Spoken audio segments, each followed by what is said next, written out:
says shotgunowl.net, and you can chat with me. Let's get over this lane on the left. Oh, he was going to get over too. Let's keep going.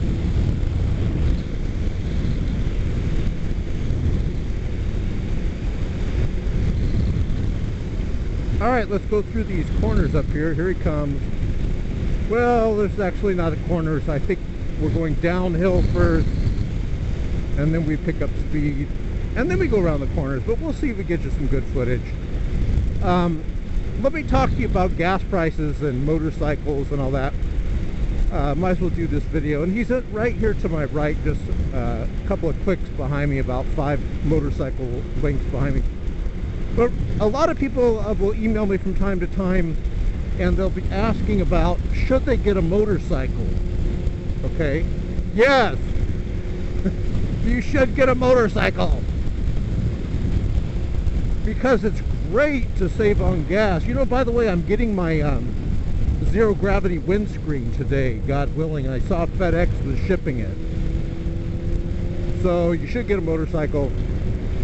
Good thing about motorcycles, man, you save a lot of money on gas. He's getting off, so I'm going to go this way. You save a lot of money on gas. My opinion, what type of motorcycle should you get? Well, I'm going to give you my opinion. That guy was on, I believe, a 600. It sounded like one. I think you should, if you're a new rider and you're doing freeways like this, and you're going to be riding freeways a lot, even if you're a new rider, I would say get a 600 or even a 500. You're going to notice, like if you get a 250 or whatever, the tires are real skinny. And for these higher speeds, I mean, you're going to munch through tires, you know. You want to go ahead and have something for the freeway with bigger tires. It makes a big difference. You see the guy's back tire? If you rewind the video, see, those are good tires for this freeway. And you want something with power, you know. See, I'm going up this hill. This is a very steep hill. Now, I'm on 1,000, but a 600's fine. I would get a 600. Now, I know a lot of motorcycle riders are, oh, no, start off on a 250. Well, if you're going to be riding streets, mostly streets, and you're not going to be going, you know, freeways and stuff, fine. But my opinion, just my personal opinion, I would get a 600. I would. Just be very careful with the first, especially your first year on it. Be extremely careful. And then as you grow into it and you learn more about your motorcycle, then you could tap into some of that power that's there on the top end. But I would not get a 250 for the freeways. You can go to Craigslist.org. You can get a used motorcycle cheap for your first one. I would suggest that in case you tip it over. And everyone, I haven't done it because I like to learn from other people's mistakes, but everybody tips over their motorcycle, like you don't put it on the kickstand properly and it falls off and all that. That always happens to folks. So I'm learning not to do that. Well, wait a minute, I take it back. I had one time, oh my gosh, everyone's stopping, downshifting. Hope I could stop. Jeez, that was, whew, that was wild. Now, I got that on video for you guys. What happened is I practically locking it up as I'm doing a panic stop. But I didn't want to panic and do the panic stop because then I could lock up the tires and go skidding into them.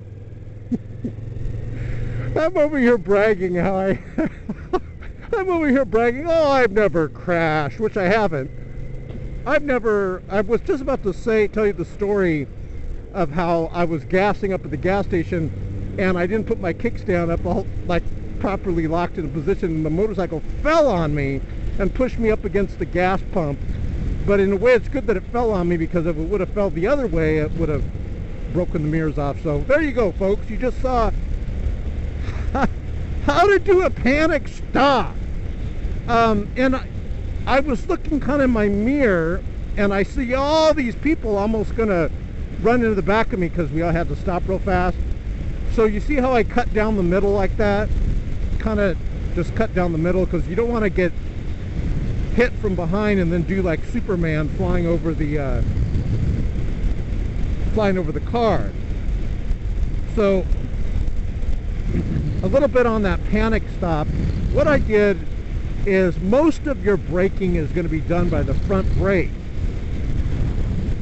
But as you're braking, it's kind of hard to explain. You can kind of feel it. Like, I don't have anti-lock brakes, you know, on this motorcycle. There are some, like BMWs, I know, certain motorcycles actually have anti-lock brakes, so you just lock it up to your heart's content. But most motorcycles do not have anti-lock brakes, so as you're going to brake, you can lock up the brakes where you go into a skid, and I definitely did not want to go into a skid and then crash into those cars. Although if I did, I would have still uploaded it on YouTube. So that's how you do a panic stop. Another thing too is,